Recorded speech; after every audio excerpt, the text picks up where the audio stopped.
মাঝে মধ্যে রান্নায় ঝামেলা করতে একদমই মন চায় না, তাই মাঝে মাঝে রান্নার ঝামেলা এড়াতে এই রেসিপি ফলো করে মাছের চপ বা কাবাব বানিয়ে রাখতে পারেন। একদিন এভাবে বেশি করে মাছের চপ বানিয়ে ফ্রোজেন করে রাখলে আপনি যখন ইচ্ছা তখন খেতে পারবেন। এখানে বড় সাইজের একটা নাইরিটিকা মাছ পরিষ্কার করে নিয়ে এর মাথা কেটে আমি বাকি অংশটা নিয়েছি। মাঝারি সাইজের দুটো আলু কেটে দিয়েছি। অল্প সামান্য হলুদ গুঁড়া, অল্প একটু লবণ এবং পরিমাণ মতো পানি দিয়ে মাছ এবং আলুগুলো সেদ্ধ হতে দিয়েছি। মাছের এক পাশ সেদ্ধ হয়ে গেলে অপর পাশ উল্টে দিতে হবে। আমি একটু সাবধানে মাছের অপর পাশটা উল্টে নিয়েছি। এখন আবারও ঢাকনা দিয়ে কাভার করে আলু এবং মাছ খুব ভালোভাবে সেদ্ধ হয়ে আসা পর্যন্ত অপেক্ষা করতে হবে। মাছ এবং আলু সেদ্ধ হওয়ার জন্য চেষ্টা করবেন ঠিক ততটুকু পরিমাণ পানি দিতে যতটুকু পরিমাণ পানি দিলে সবকিছু ভালোভাবে সেদ্ধ হয়ে যাবে এবং সেই সাথে পানিটাও শুকিয়ে আসবে। সবকিছু ভালোভাবে সেদ্ধ হয়ে গিয়েছে, সেই সাথে এর মধ্যে থাকা পানিটাও আমি একদম শুকিয়ে নিয়েছি। এরপর যেটা করতে হবে, সবকিছু ঠান্ডা হওয়ার জন্য অপেক্ষা করতে হবে এবং সবকিছু ভালোভাবে ঠান্ডা হয়ে গেলেই মাছের কাঁটা আমি বেছে নিয়েছি। পরবর্তীতে আমি যেটা করেছি, একটা ম্যাশার নিয়ে সবকিছু খুব ভালোভাবে ম্যাশ করে নিয়েছি। যেহেতু আমি কাবাব বানাচ্ছি তাই সবকিছু খুব ভালোভাবে ম্যাশ করে নিতে হবে। আপনাদের হাতের কাছে যদি এমন একটা ম্যাশার থাকে তবে এই কাজটা খুব সহজেই করতে পারবেন। সবকিছু খুব ভালোভাবে ম্যাশ করে নেওয়া হয়েছে। এখন চলে যাচ্ছি বাকি স্টেপে। দিয়েছি 3 টেবিল চামচের মতো রসুন বাটা, 2 টেবিল চামচের মতো আদা বাটা।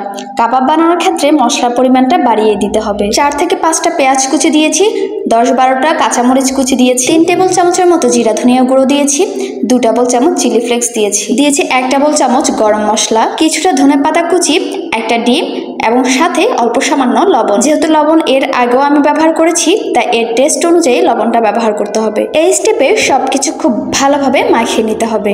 চপ বা কাবাব বানানোর ক্ষেত্রে ডিম ব্যবহার করলে দেখবেন এটা ভেজে নেওয়ার সময় একদমই ভেঙে যাচ্ছে না। তবে যদি ডিম ব্যবহার না করেন সেক্ষেত্রে চপ বানানোর পর ময়দা বা আটার ব্যাটারও এটা চুবিয়ে ভেজে নিতে পারেন, সেক্ষেত্রেও চপ ভাঙবে না। আচ্ছা, আমি সবগুলো চপ বা কাবাব চ্যাপ্টা শেপে বানিয়ে নিয়েছি। খুব বেশি মোটা কিন্তু আমি বানাইনি, আর চপগুলো আমি একটু বড় সাইজেরই বানিয়েছি। আপনারা চাইলে একটু ছোট করে এটা বানাতে পারেন। তো এখানে আমার 16টার মতো চপ হয়েছে, আর এর মধ্যে কিছু চপ আমি ভেজে নেব এবং কিছু চপ ফ্রোজেন করে রেখে দেব। চাইলে আপনারাও একটু বেশি করে চপ বানিয়ে ফ্রোজেন করে রাখতে পারেন। যেদিন রান্না ঝামেলা করতে মন চাইবে না সেদিন জাস্ট ফ্রিজ থেকে বের করে ভেজে নেবেন।